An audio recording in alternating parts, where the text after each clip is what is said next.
Hey everybody, this is Gordon. Welcome back. And today I'm going to do something a little different. It's a maintenance day, so I have to do some PM on my toolbox, which is an annual event. We just need to clean it out because it accumulates unnecessary things and it gets dust and other things on it. And this is considered to me to be an heirloom piece that is destined for my daughter to use however she sees fit. But I just thought, since I'm going to pull this apart real quick, it'd be a good opportunity for you to see the outside and the inside. I'll talk a little bit about joinery and what's going on, and you're going to see all my dirty laundry inside too. So we're going to clean this out, clean it up, tune it up, put it back together, and hopefully do all that in under 15-20 minutes. So this is my box. It's mostly walnut. The drawer fronts are Bacote. The pulls are all handmade. Those are ebony. And the drawers themselves are maple. And there's a tray in the top that has a little bit of Brazilian cherry in it too. So there's 5 species altogether, that being walnut, maple, ebony, Bacote, and Brazilian. So let's take a quick look at it. This is an original design. There are no plans per se. I pretty much winged it. If you're familiar with the famous Gerstner brothers, amazing white oak toolboxes, and I've always admired those. So this is inspired by them, but I didn't want to try and do a knockoff or copy it, but it's an original design. So a subtle arch top just to give it a little bit of something different. They're all dovetailed, of course, and I'll show you the joinery. But I also didn't really want to put a big bow top on it, make it look like a pirate's chest. So, and I use beeswax as my glide, and I do have a piano hinge and some stays to keep the lid up, but that's about it. I was trying to go as much, hand tools and just raw, old school, joinery and design as much as I could. But let's jump into it. So here we go. So a flip up top, and like I said, I'm going to show you all my garbage in here first, and then we're going to clean it all up. And that is a maple and Brazilian cherry tray that comes out. So we'll lift that out. Top drawer, a little bit of sanding and some rifflers and odds and ends. My second drawer has got some Stanley 45 and 50 rods and my little dental tools, some spare irons, and then Stanley squares, rosewood, and sweethearts. A little bit of mishmash, a couple beam compasses and some measurement tools, specialty Forstner bits in there. A few little hammers, slick plane, a brand new 79 in the box, which I love, and a few other things, a little dovetail. Starting to get into some of the saw tools and sharpening. I've got a guide that I love, Veritas guide I use for my plane irons. Some Jap saws in there, and then my buddy Norm Abrams signed my hammer for me, and Veritas dovetail saw, and a few other things in there. And that kind of rounds it up. There's one hidden drawer that I'll show you in here that we didn't see. And that's the whole point of a hidden drawer, I guess, right? So let's take a quick walk around. I'm gonna pop you off the mount here for a second, and we'll talk about what's going on. So Bacote fronts, and that was just to give it a little bit of variety, some texture. I don't know that I'm really crazy about it, but I always thought, if I just wanted to make new drawers, I can slip them back in. So not a big deal there. They were actually a little too close to the walnut for my liking, but I do like the grain and the texture. So give you an idea what's going on for my joinery. And like I said, we're gonna pull this all apart, and I'll show you how simple this project is and how I accommodate for the seasonal changes. But it is raised panels all the way around, and raised panels on the back too. As far as my top, I said I would take a look, and this is super dusty, but you're gonna see, if you look really close, you'll see my dovetail joinery in here too, and that is arched. So I am gonna let you try and figure that one out.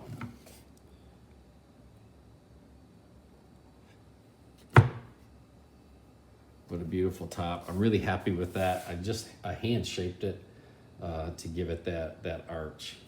But super dirty, a little dusty, and starting to dry up. So this is unfinished. I just used boiled linseed oil on the front to make that pop. So we're gonna clean all my ebony pulls back up and the drawer fronts, and I'll pull it all apart. So here we go.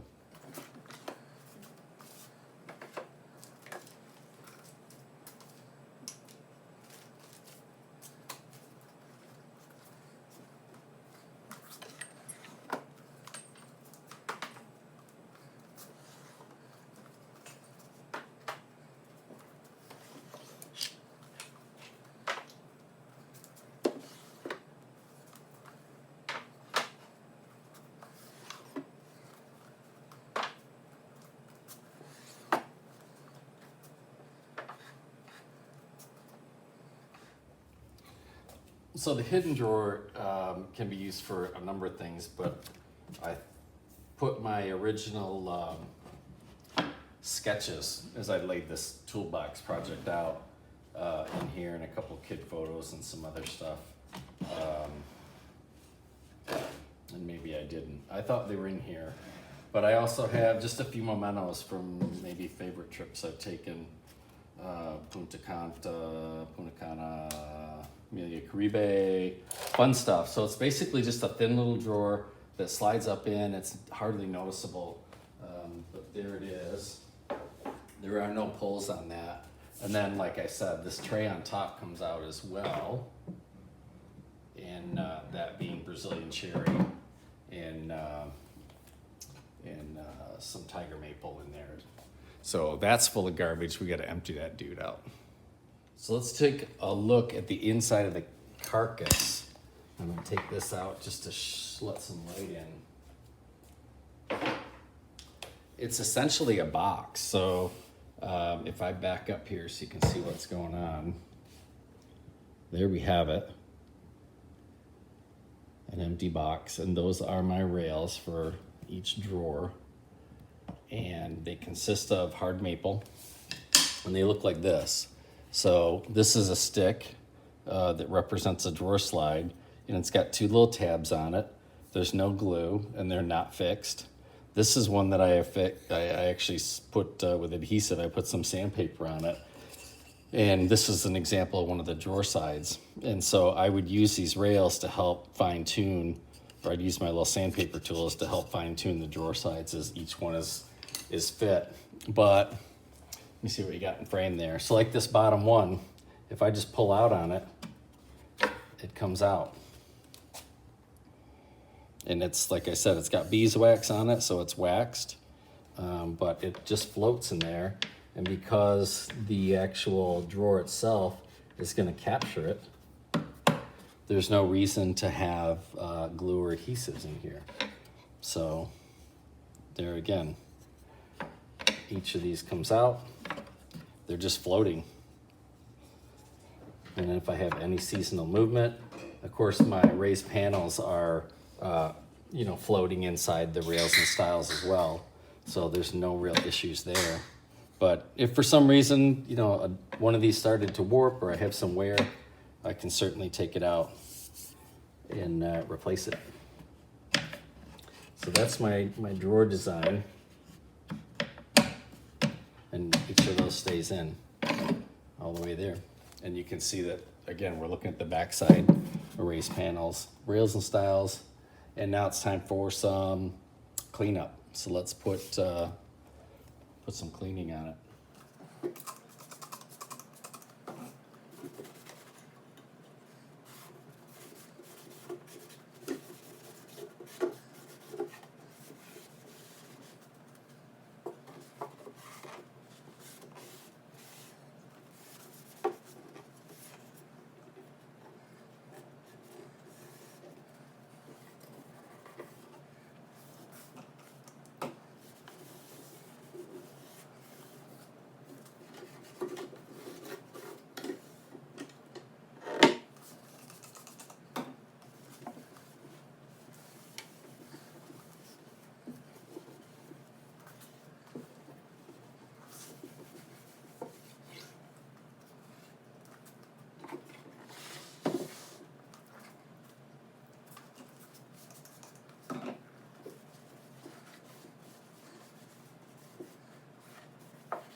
Okay, so drawers are empty, and like I said, for the face of mine, I like oiled linseed oil. I just think it makes the grain pop, and it's easy to deal with, right? So we can refresh this, super simple, gives it a nice wet look, protects the material, protects the wood, and it makes the ebony poles really black. Black is black, we love that. And this is a working toolbox, so it doesn't get invited into the kitchen very often. It doesn't sit inside the house. It's not a showpiece. It is well, I guess we could call it kind of a showpiece, but it gets used every single day. So what's the message there? The message is take care of your tools, puppy, and they'll last forever. And as I said earlier, this is going to be a hand-me-down.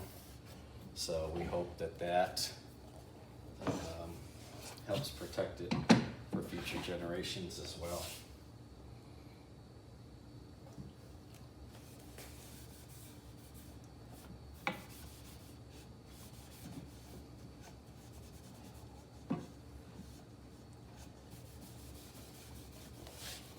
The drawer liners are just common green felt. I got it at Hobby Lobby and used a 3M spray adhesive.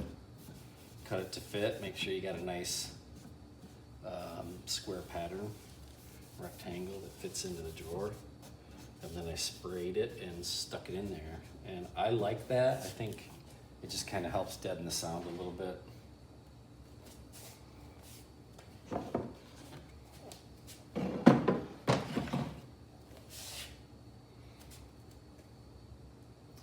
When I designed this, I had a number of different ideas in mind, and one of them was I wanted the drawers to get progressively smaller. I think that's kind of important in design and balance. I was gonna do some other little things, and if you're really paying attention, you might notice that I have a channel in here on both sides, and that will be for drawer locks. I do have a little idea in mind that would be really simple to put in a drawer lock. As you notice, there's no locking mechanism on this box at all. It doesn't travel, it stays in my shop, so it's always here. So I don't really feel the need to lock it. There's no little ones in my house anymore. So there's no little fingers that are gonna take stuff. So that was kind of also a consideration. And I'm just being real liberal with this, let it soak in. This is probably the 4th or 5th time I've done this. And the black streaks in the grain and that Bacote will come out with this BLO. And that was really what I was after. I do believe I had considered zebra wood at one time, and it just felt too traditional. I think when people try and give some crazy grain or something to pop, they always go to zebra wood. And the Bacote got my attention.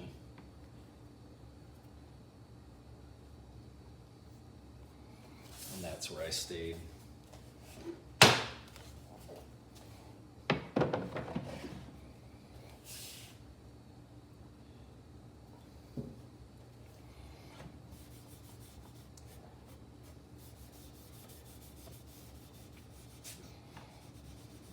The drawer pulls were made out of 1 stick of ebony, and then I cut them to length. And I do have some photos when I was trying to figure out the orientation and how I wanted those placed. I looked at straight lines, and I looked at this kind of arcuate, arch shape that I did. And we went back and forth on a couple opinions, and decided on this position. But I think there's still a stick of ebony right here. So that would have been the drawer pull before it was sanded and rounded. So just a simple stick of ebony, 2 router grooves on it, and then rounded it off.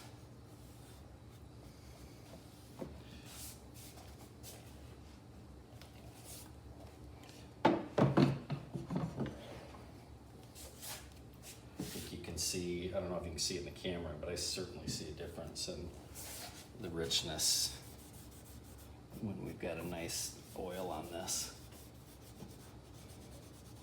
I'm currently located in Southern California, so the temperature, I don't have a lot of humidity, but the temperature is oftentimes 100, if not most of the time.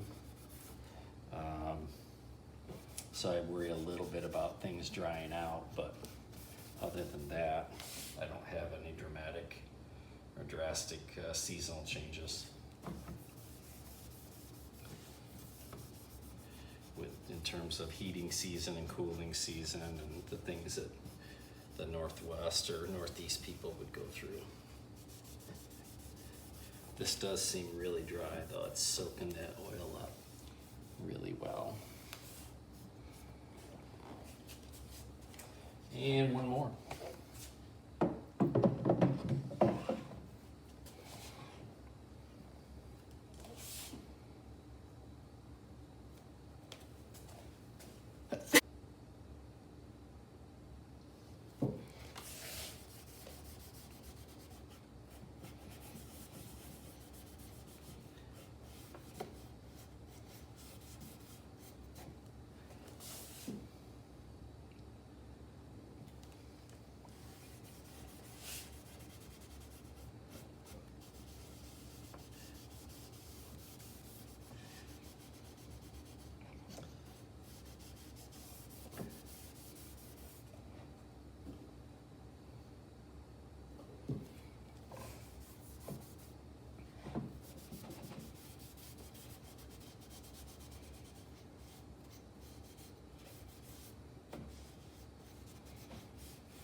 Let's do this guy too.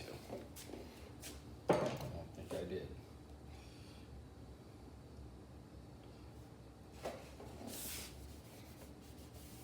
This is Brazilian cherry and maple. And you know what I said earlier? I had 5 species. I just realized there's ash. I remember now this piece of ash was left over from my dining room table that I made, and I did put it to use. So did I skimp out on the bottom? I hope not. Just added another little bit of variety there.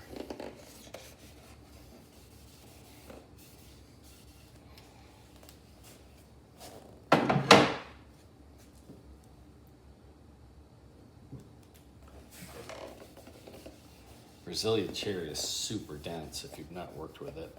Really hard. It's a great wear item. A little spendy though. It's gonna be a little pricey. And for something like this, great choice.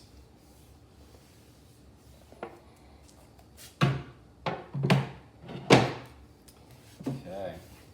I think we're cleaned up and ready to go. I am gonna restock and we're gonna carry it right back out and go back to work. I'll give you one more walk around as we wrap this up.